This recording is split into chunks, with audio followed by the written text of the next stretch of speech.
Hey everyone, Soundwave Productions here, and today we're going to be taking a look at the LEGO Star Wars Set 75256 Kylo Ren's Shuttle. For ages 10 and up, has 1,005 pieces, and was released in 2019. So let's take a quick look at the packaging. So right up front here, we have a very large image of Kylo Ren's Shuttle. Some image of the minifigures on this. Oh, this is going to be quite hard to show. It's such a pretty big box. So on the top we got, on this side of the box, not on the top, on this side of the box we got LEGO Star Wars 75256 with some more with some more information on the side here. We got LEGO Life on the side. I will not download that app. And on the other side of the box we have LEGO Star Wars, and a nice image of Kylo Ren Shuttle on the back there. On the top we have LEGO Star Wars, nice image of the Kylo Ren minifigure. On the bottom we have LEGO Star Wars, again, some more information, barcode. And on the back of the box it just shows you all of the pretty nice stuff that the set can do. And that is basically it for the box. And moving along, here we have the Kylo Ren's Command Shuttle, and this is one pretty massive set. And before we get into the rest of you, this is like the UCS AT-AT. This is a set that I have wanted for a very long time, and am pretty happy to have one in my collection at last. But before we take a look at all the nice details, let's take a look at those minifigures. First minifigure we're going to be taking a look at is the commander of the shuttle, Kylo Ren himself, with his nice red crossguard lightsaber. So on the front, we got some nice chest and leg detailing there. That's nice. Yeah, and I'm surprised that Lego like in some of these Lego used to use like really soft fabric capes, but on the more recent sets I don't see them using like those soft fabric-y capes on these like newer sets. Now they're reverting back to these like more like hard, like these more like dense capes there. Yeah. And if you just take it, then if we take off the helmet, it's just the standard Kylo Ren facial expression that we've gotten in years prior. And on the back, if I flip this cape, you can see that he does have some more detailing on the back.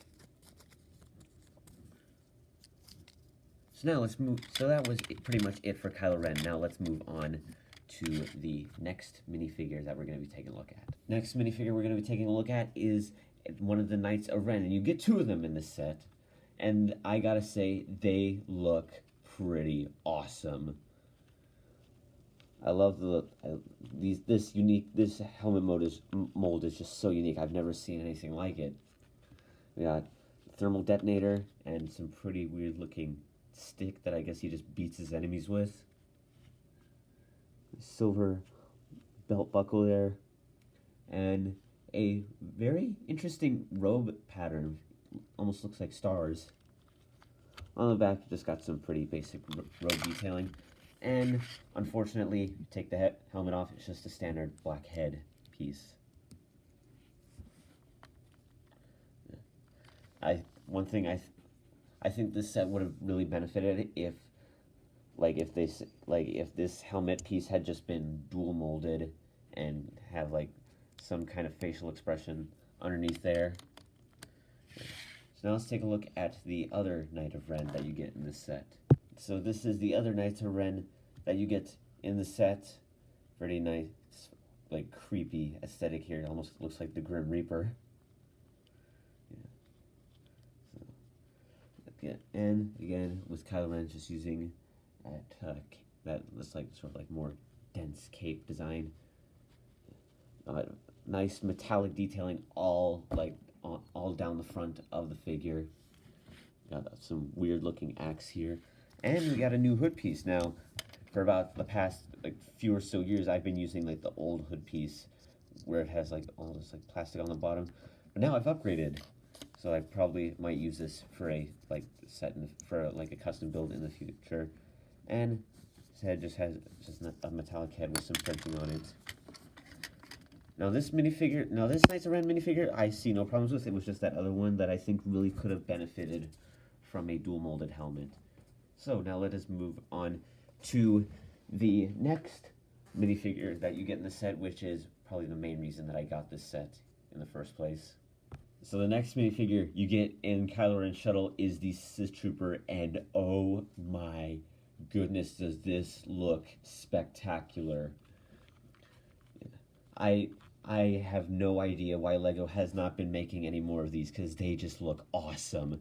Like LEGO should totally make a battle pack with these, but I know LEGO has made a Sith Trooper battle pack in the past, but a battle pack that includes just these guys, you could make some pretty epic looking armies with those. Some nice red and black detailing all down the front,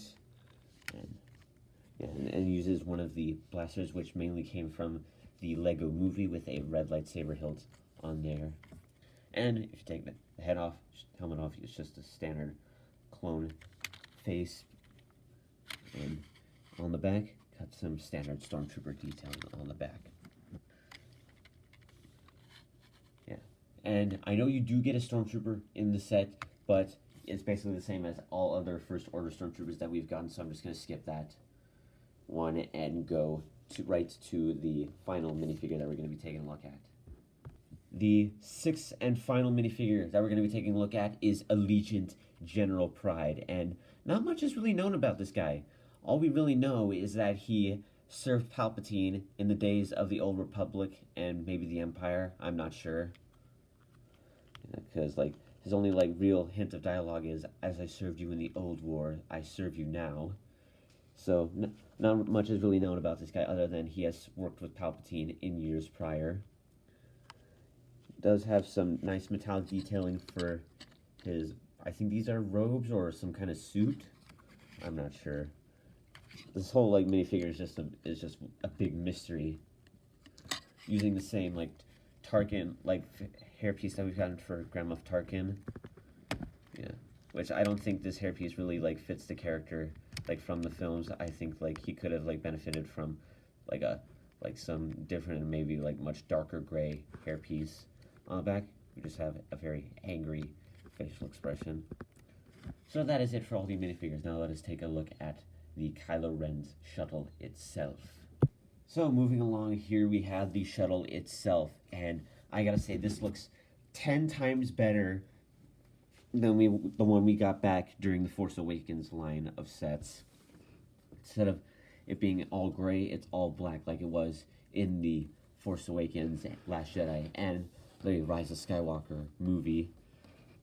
That's nice. Now the wings were actually the hardest part for me to build in the set. It was just a very repetitive process, and I kind of got stuck a few times on that.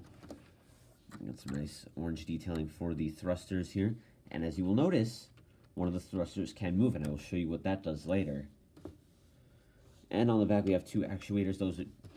Those shootout spring-loaded shooters. I would fire those off, but like every single time that I've fired off the spring-loaded shooters for this set, they've always managed to get lost. Yeah. So as far as features go, this top piece can open up, which exposes the interior. You can fit a total of 3 minifigures in there. And with the ATST, I'm not going to put any minifigures in there because it is just a huge pain to get them sitting in there nicely without them like rolling around in there or falling out. Yeah. But if you do press down on this section right here, this will drop down and act as a boarding ramp, which is pretty cool. Although I wish it was like a different. Although I do wish the boarding ramp was its own section and not part of the cockpit, so that way you can have figures seated in there and like have the boarding ramp down.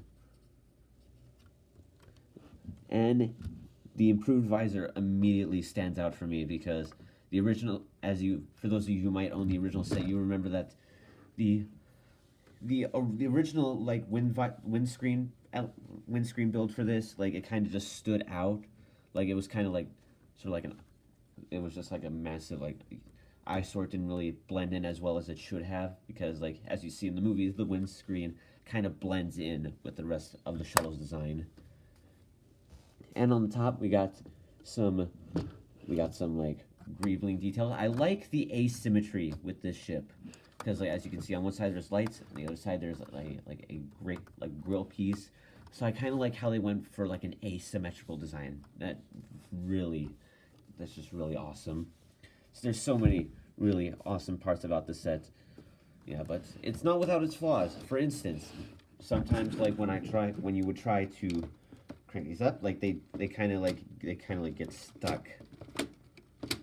They kind of get stuck like this, and like they're all like crooked, so I kind of have to straighten those out a few times. So the main feature of the set, and one that I think you all really want to see, is so on the back of the wings you have these two knobs here, and what you do is you grab both of them, and then you just turn them you turn this one clockwise, and you turn the other one counterclockwise, and they just raise up the wings. And now the set is much taller. Yeah. And the Technic mechanism inside this part of the shuttle is ingenious, because instead of having to turn the thruster to like activate the wings, you can just pick it up. There you go. And